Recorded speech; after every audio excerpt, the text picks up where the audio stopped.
spicy. Jimmy Garoppolo on there could be a benefit, but have they kind of burned that bridge? We'll say this. Gardner Minshew is the best backup in the NFL. I love Gardner.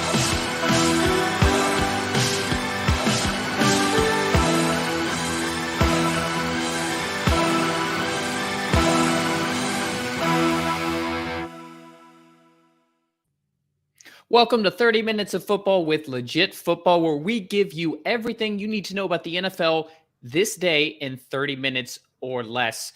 I'm here with Tanner Phifer of Phifer Football. Is going to be joining us every Tuesday. This is the preview look ahead for fantasy football. We're looking at week 8. We're going to break down waiver wires, buy, sell candidates, talk a little bit of news and notes here with Tanner, and just have a general look at the week ahead.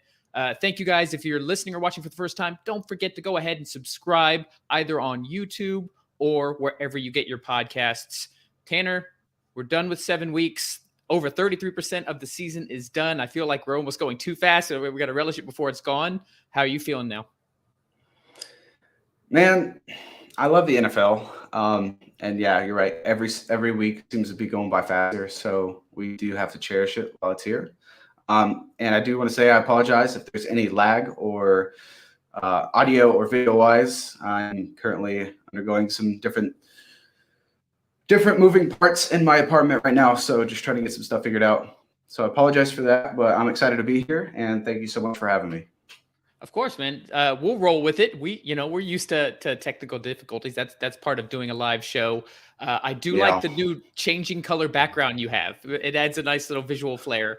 So appreciate you bringing that this week. All right, without further ado, let's go ahead and jump in. We've got our producer, Anthony Weiner, behind the scenes. He's going to have the timer. If you're listening or watching for the first time, we will be on a 30-minute timer. We will get this NFL news done in 30 minutes or less. That's the whole point of the show. Hope you enjoy it. 30 minutes of football with Legit Football starts now. So as we do every Tuesday, we always like to start with the waiver wire. I think the people who do listen to this particular episode, that's one of the things they enjoy the most.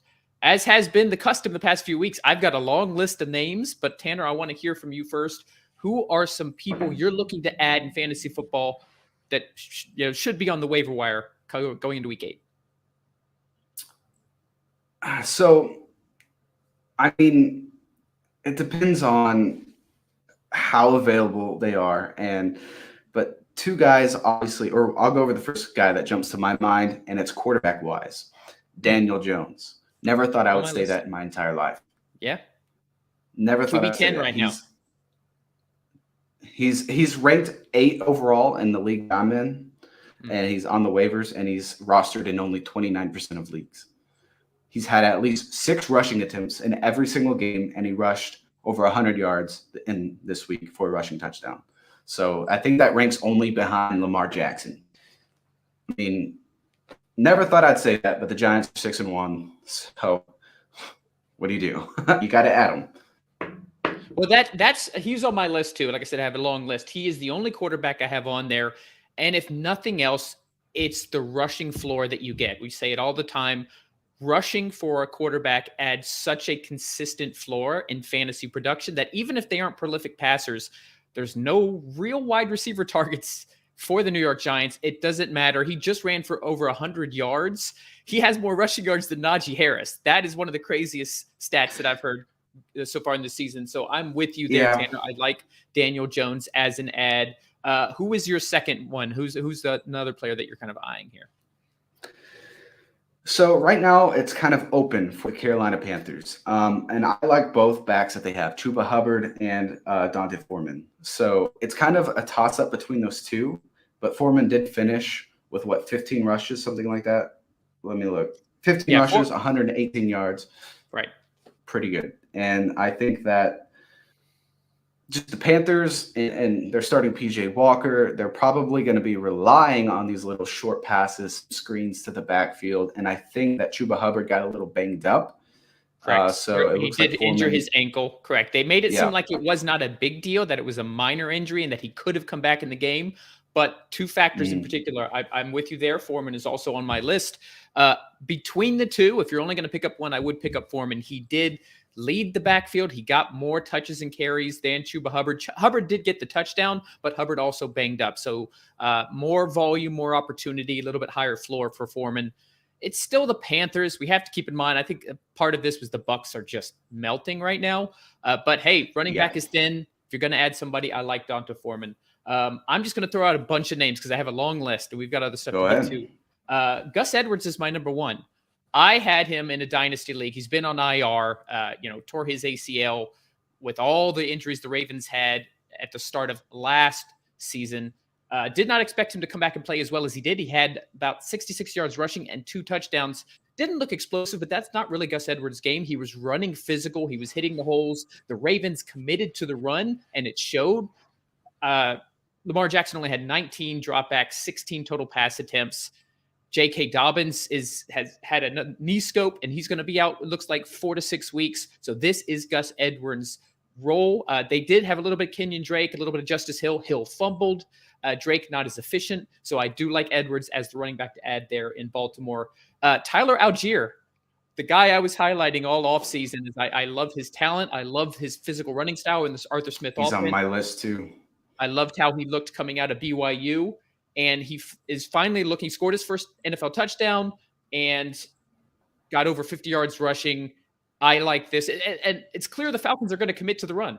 They were losing. They were getting pounded by the Bengals, and they still continued to primarily rely on the rushing offense. As long as Cordero Patterson is out, I like Tyler Algier as an add. One more running back is Isaiah Pacheco. If he's still available, he probably isn't because there was a lot of hype last week. He was listed and got most of the first 2 reps for the Chiefs. He didn't end up getting the most touches. It was very evenly split between Clyde Edwards-Helaire and Jerick McKinnon. But I still think going forward, he has the biggest upside. So if you have a roster spot, stash him. I have Daniel Jones. Tanner already mentioned him. How about Nico Collins? Brandon Cooks has been the subject of trade rumors. Apparently, multiple teams calling the Texans interested in Cooks. Cooks has been traded 3 times previously in his career. This would make the 4th with that, but would tie him for the record for most times traded in NFL history. So Nico Collins, already a pretty good amount of volume from Davis Mills in Houston, but without Brandon Cooks, he would easily capture that extra target share and would be an absolute add. Marquise Goodwin, if DK Metcalf misses time, it looks like he got carted off. They feared the injury was going to be really bad. He ends up the x-rays were negative. There's the slightest little whispering of maybe he wants to play this week. I think that's a little crazy. So we'll get at least 1 week with him out. Marquise Goodwin scored 2 touchdowns with DK Metcalf out. And then finally on the tight end front, Greg Dulcich. This is rookie. Finally came up for really the only Bronco that I feel comfortable adding. Scored a touchdown in his debut last week. Had, I believe, 8 targets in this past week with Brett Rippon at quarterback. Still to be determined who plays this week. Not a lot of Broncos to be happy with on fantasy, but if there's one that you want to add, especially because tight end is just so thin, I like Greg Dulcich. Any of those names pop out at you, Tanner? It's hard for me to put any trust into the Chiefs' backfield. I don't really like the way they use their running back. So PPR-wise, there's always an upside, but I'm just not huge on trusting their backfield. Same goes for me with the Jaguars. Doug Peterson, I didn't really like the way he plays running backs when he was with Philadelphia. But Travis Etienne is going to be on my list just because he is really the only guy right now. So he's going to be on my list if he is available. He's probably not available in a lot of leagues, but right now he could soar up. Okay, great. I don't know if the audience experienced that. I had a little bit of a blip on the internet side. So once again, if we have some technical difficulties in the stream, apologies. Let's go ahead and move on to buy low candidates. I do have a few names on the list. One of them is a repeat from last week. Tanner, do you want to start this one off? Do you have any candidates that you're kind of eyeing in trades that you think are still yet to produce more than they have that you might be able to get a good value on?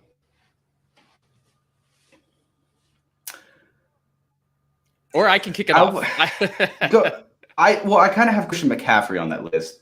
Like, some people were probably hesitant. He's not didn't start off with the strongest scores, and he's always seeming to pop up on an injury report. But he did get traded to the 49ers. If you were thinking about trading him before he got traded, maybe hang on to him, see what he can do with the 49ers. But that's just kind of a risky toss-up. Yeah, I have I'm going to start mentioning hold candidates later in the show. And spoiler alert, Christian McCaffrey is on that hold list, kind of like a wait-and-see approach. Yep. Some people I'm buying low on. I mentioned him last week, and I still think there's opportunity to buy low because Amon-Ra St. Brown finally came back after missing multiple weeks and took a hit. And apparently there was a little bit of a stumble with all the new scrutiny around concussions. Yep. They removed him from the game and ruled him out. Dan Campbell said he did not suffer a concussion, but he is in concussion protocol because they're hyper vigilant with what happened to Tua. Oh, what that means is that killed my fantasy. Yeah, it killed a lot of people's fantasy. I had him in every single DFS lineup, and that certainly hurt me. Was not a good week for DFS for me. But that means he's still maybe even more so an opportunity for buy low, because if you're an Amon-Ra St. Brown owner in fantasy like you are, Tanner, you've now had like 4 or 5 straight weeks with no production or very little production. You might be itching if your team is losing and you need to make a move. Amon-Ra St. Brown, when he's healthy and when he's not removed erroneously for a concussion protocol, he's good for 6 to 8 catches a game. He had that streak where he had like 6 or 7 straight games with a touchdown. The upside is still there if you can trade for Amon-Ra St. Brown. You can probably get him cheaper than you would normally get him. Jonathan Taylor, also on my list last week, actually looked pretty good and efficient in his return. He just didn't get as much volume maybe as we expected. I think that's going to change, especially Sam Ehlinger is now set to start for the Colts. Matt Ryan is no longer the starter for the rest of the season. He may need to rely on a stud like Jonathan Taylor in the backfield. Yep. 3 more names. Rashad Bateman coming. He's also going to get acclimated more, commanded a lot of the target share, even though the Ravens didn't throw much. And he has a very easy schedule as far as wide receiver matchups, going up against cornerback. Terry McLaurin, Heineke, that showed immediately. He was his preferred target, scored a touchdown. And then finally, we mentioned DK Metcalf earlier. That brings Tyler Lockett as a buy low candidate because he had, an amazing week earlier, but he's not producing at a super high level. He's still fairly consistent, but without DK Metcalf, Lockett's value goes up. See if you can trade for him. Any other names you want to throw out, Tanner, before we move on to selling high? Buying low, I would say James Robinson. I feel like because his last several weeks have been not good at all. So people were hyped about him to begin the season. Probably dropped him. We're trying to trade him. Right now, I would trade for him. He's going to be the RB1 for the Jets. Maybe not this next week, but after week 8, he'll probably be the number 1 guy in that backfield. I would trade for him. I have him on my hold list. We're now mentioning, so we're going to he kind of fits into both categories, I think. He does. If you're buying low on him, it's a little bit of a speculation. Like, let's go ahead. Let's not do buy low. Let's go ahead and jump to the players to hold that we're going to debut this week. No, it's all good. Because this is, I wanted to introduce this. I was putting together the notes for the show, and a lot of times we'll get questions like, do we sell them? Do we buy them? Or do we hold? And the 2 players I have are Christian McCaffrey. So let's talk about him first. Tanner, why do you think you should hold on to Christian McCaffrey right now? Just because the upside. Obviously, the Panthers have trouble. They have trouble at quarterback. Their offense is not producing. I think they had a great week, of course, but that was against a Tampa Bay team that is just not looking good right now. You trade him to the San Francisco 49ers. You give him time to adjust to the new playbook. The upside is there, the PPR, especially with Jimmy Garoppolo, just his short, intermediate screen passes.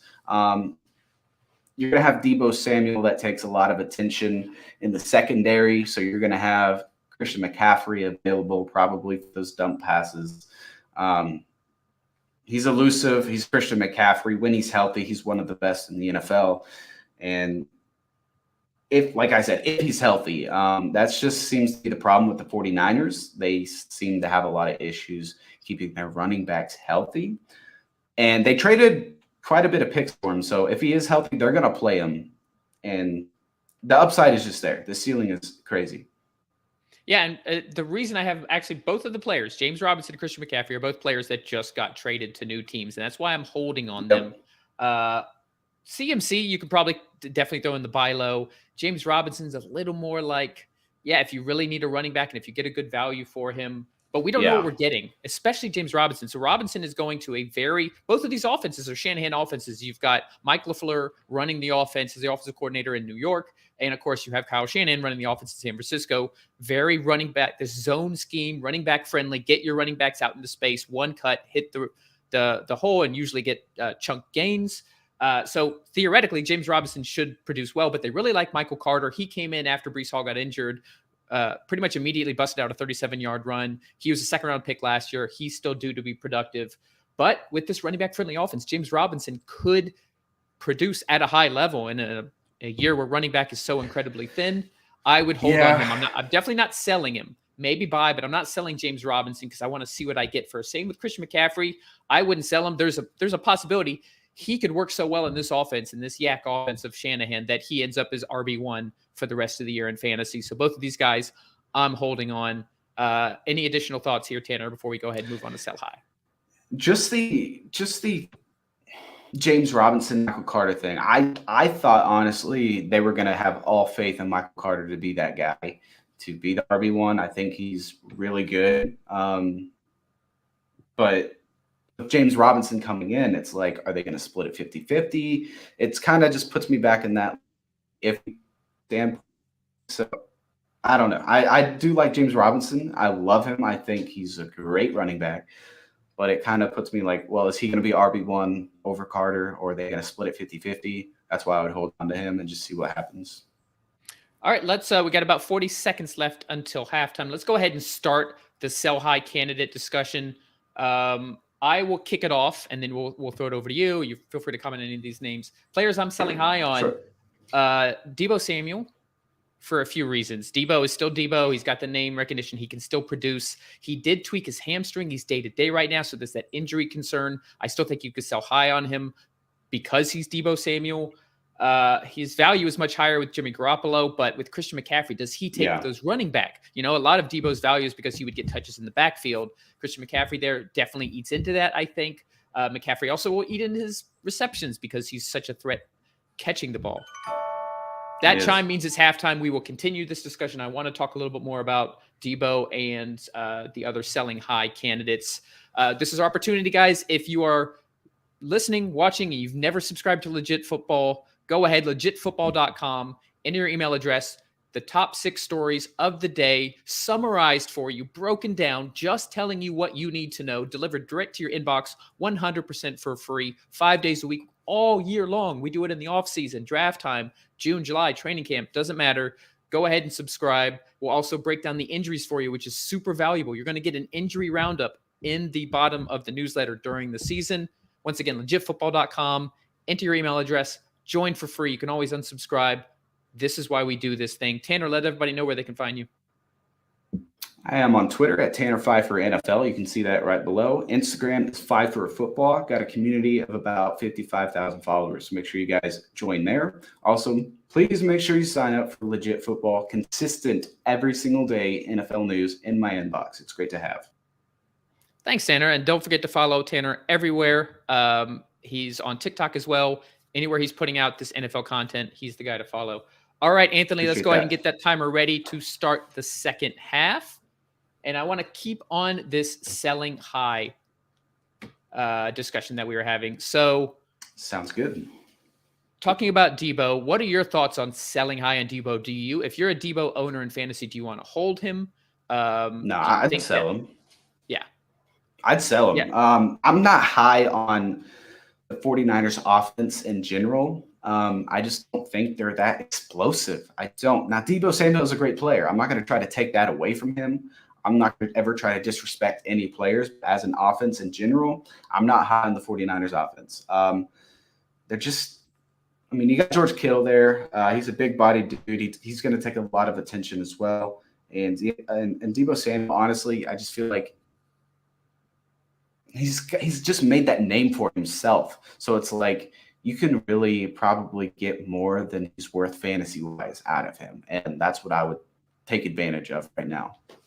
My other sell high candidate, I just have written down the Bucs offense. I want to sell all of them. I don't want a piece of any of them. There is something fundamentally broken with this Tampa Bay offense, from Brady to Evans dropping that 60-something yard bomb to start the game. Chris Godwin, that was he's bad. coming off the ACL injury, is not as sharp, which is normal. You know, I expect him to bounce back and have a better season next year. Leonard Fournette hasn't been as effective. There's just nothing really to like in this Bucs offense. So I'm selling all of them if you can. I still think you can get. Let me tell you something, Brian. Okay. I have never drafted anyone on a Tom Brady offense in fantasy football. Now, you can have players that were more consistent, like Rob Gronkowski back in the day with the Patriots, maybe Julian Edelman, maybe. But I stay away from any Tom Brady offense. He spreads the ball around, and especially this year, they're just falling apart. So that's my opinions on any Tom Brady offense in fantasy football. Well, one of the guys that you can usually rely on for a floor is Mike Evans, just because so much, especially in the red zone. He's just been Brady would just hyper target him because he's such a mismatch in the red zone, but he's also great at 50-50 balls, a great deep ball threat. But there's just something mentally off, and it's affecting the defense now too. This Bucs team is in a bad place, so I don't want any piece of them going forward. Mike That's Evans why their entire offense. The only consistent dude that I would trust at all, but like you said, sell high right now, get out. Don't trust him. Before we move on, do you have any sell highs? Do you have any candidates that, like, you know, it's just I don't like his prospects. Let's hear who you got. And it's hard for me to say this because I love him so much, but it's wide receiver for the Pittsburgh Steelers, Deontay Johnson. He's rostered in 95% of leagues. I think he's still a starter. If you're in a 10 to 12-man league, he's going to be a stapled starter. Selling high right now. It's not that I don't have faith in Kenny Pickett or the Steelers. It's just the fact that he's had 3 games with under double-digit points, and his last double-digit point game was 5 catches on 13 targets, which is a lot of targets. 5 catches, 60 yards. That's it. And he had 11 points for me. So he's been on my bench for several weeks in a row. What's he doing besides providing depth? I might need him now that Amon-Ra St. Brown and DK Metcalf could potentially be up in the air. But it's like, if you don't need him and you need a running back or a quarterback, try to sell the guy. You know, I'd sell high if I were you. My question is not to sell him, is how much can you get for him at this point? I think that the luster has come off Deontay Johnson a little bit, especially with Kenny Pickett at quarterback. I think he was a better target and got more volume when it was Mitch Trubisky. But George Pickens is clearly the top target. Pat Freiermuth still a top target. Deontay Johnson is we're kind of seeing his value go down. So sell him while you can. That's why you gotta sell. Yeah, you gotta sell now before his stock decreases more. If it's really considered a sell high, but like I said, he's still rostered 95%, so he's still kind of here. Sell him while you can. Yeah, you could probably find somebody who likes, Deontay Johnson. He's been a great PPR contributor in the past. You can kind of maybe write off that. Yeah. All right. Let's talk just about I always like to bring up some defensive special teams to stream if you're in a redraft league or a dynasty that has defenses. I think more importantly, this is probably good advice for a DFS. So some of the defenses I am targeting this week. Do you have defenses in your league, Tanner? Your kind of league that you've been in for a while. Do you still play defenses? Yeah, it's like defense special teams. It's like a whole. So yeah, of course. So some of the ones I really like. Now, I said the Patriots last week. Actually, I've said them now 3 weeks in a row. And I don't know where this Bears offense came from. They looked better. It's a fluke. It's not going to happen every week. So you think it's a fluke? You don't think they've turned a corner there, Justin Fields in Chicago? No, I don't. Okay. Just saying. I'm curious because Belichick is no slouch on defense. That's why I've been playing them. I thought that when you had such a one-dimensional offense that was going up against Belichick, that it was just such a good play. He showed that against the Lions. He showed that against the Browns. I expected him to show that against the Bears. I did not expect Fields and the Bears offense to play as well as they did. That being said, I'm going back to the well. I'm putting the New England Patriots in my defensive streamers this week.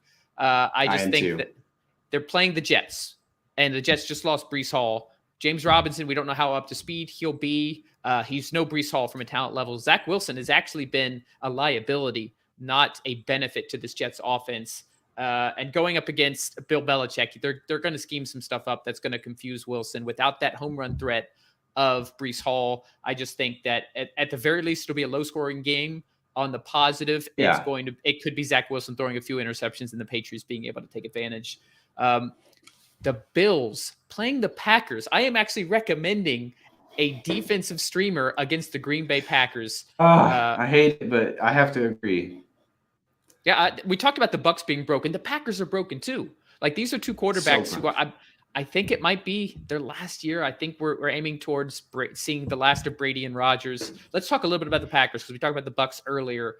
Oh God! Why do you agree with me here? Why do you agree that this is a good play to play the Bills defense against the two-time MVP, reigning MVP Aaron Rodgers offense?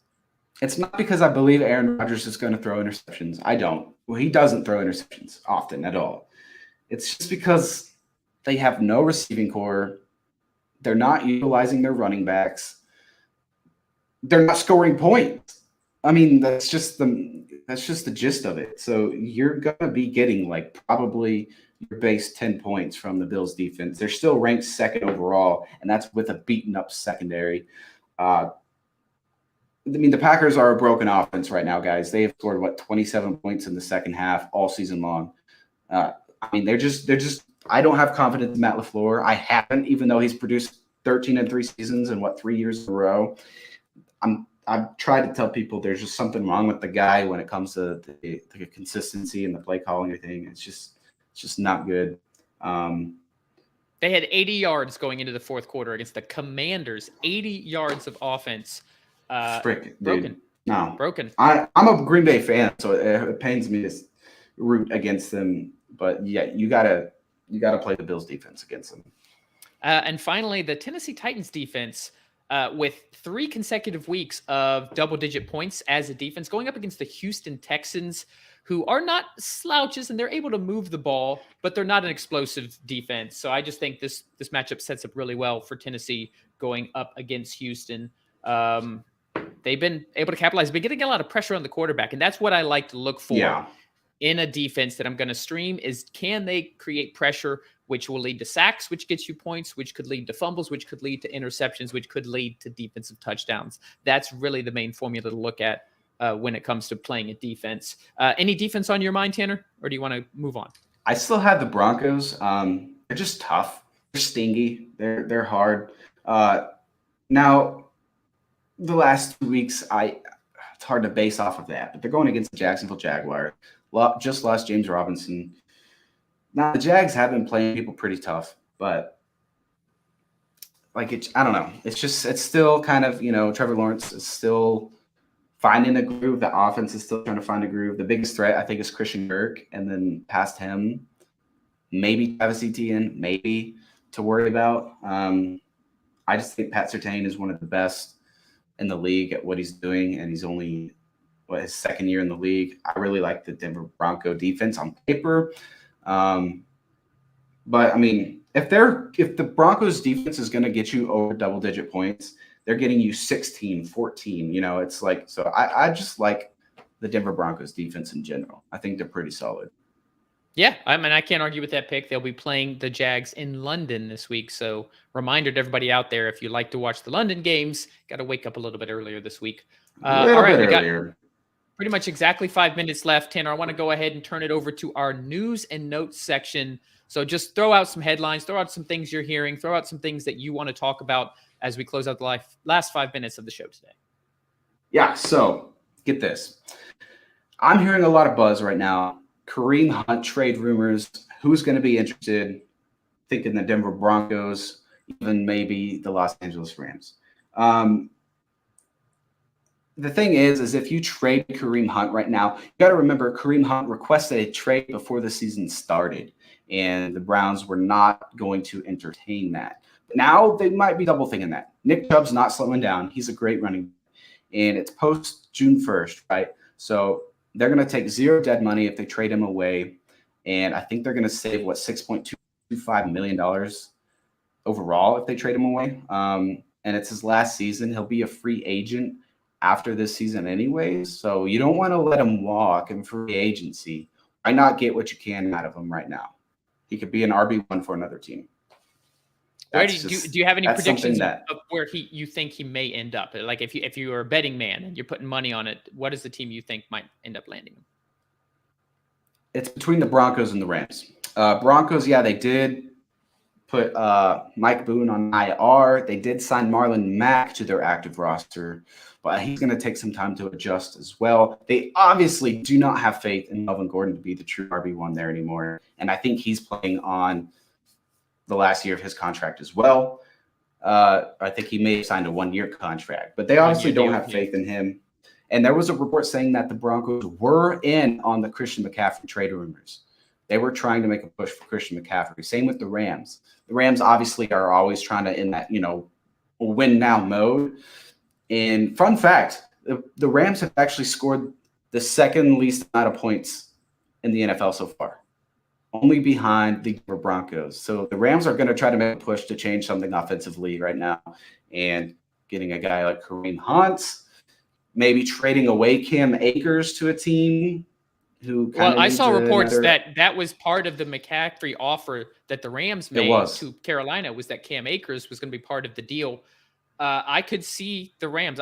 Between these two teams, I think the Rams make more sense. I think they make more sense for Cleveland as a trade partner. You don't want to trade him to somebody in your conference and have that come back and bite you. And I just think the Rams they're gonna pay. We've seen them pay for players, and as you said, their offense has been inefficient, especially in the ground game. I really like them as a destination.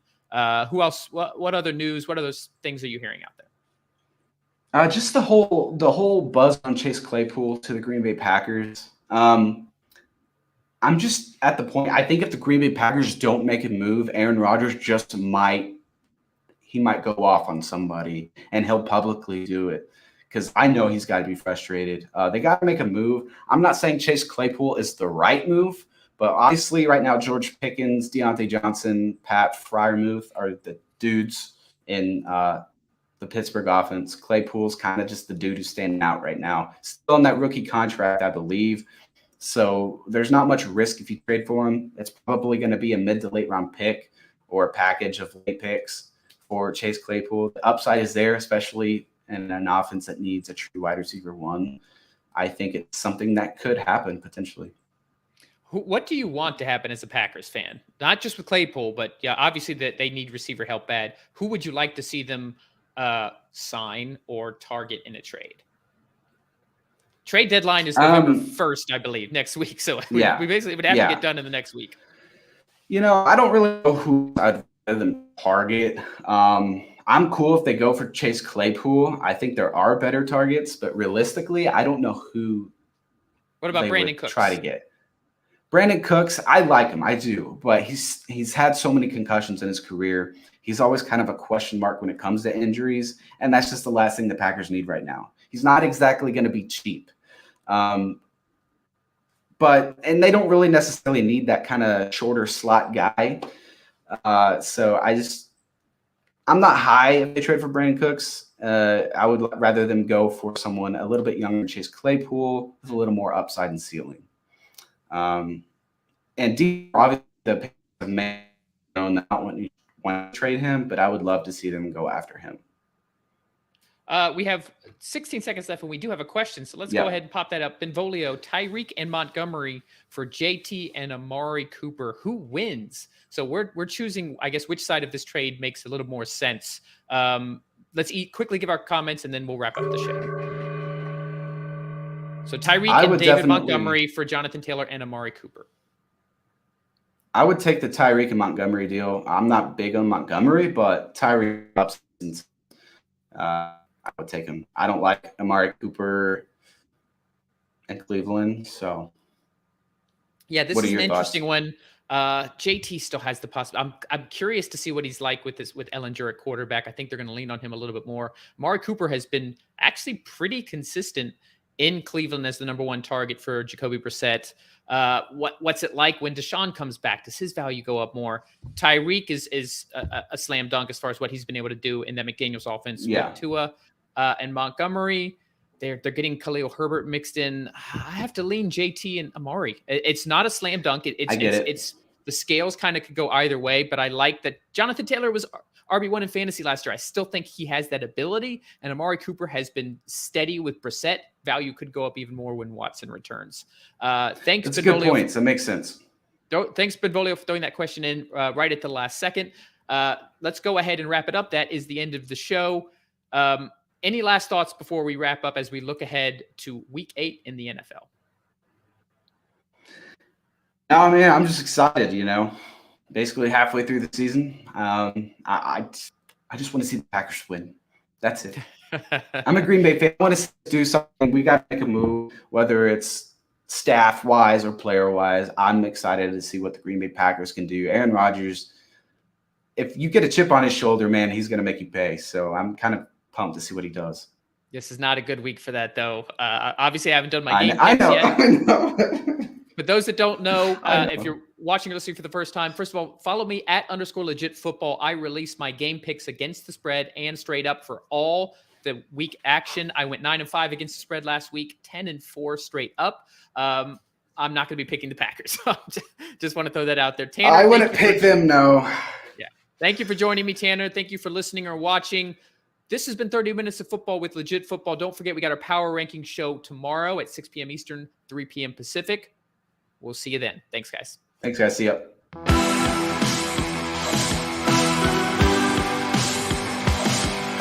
That's spicy.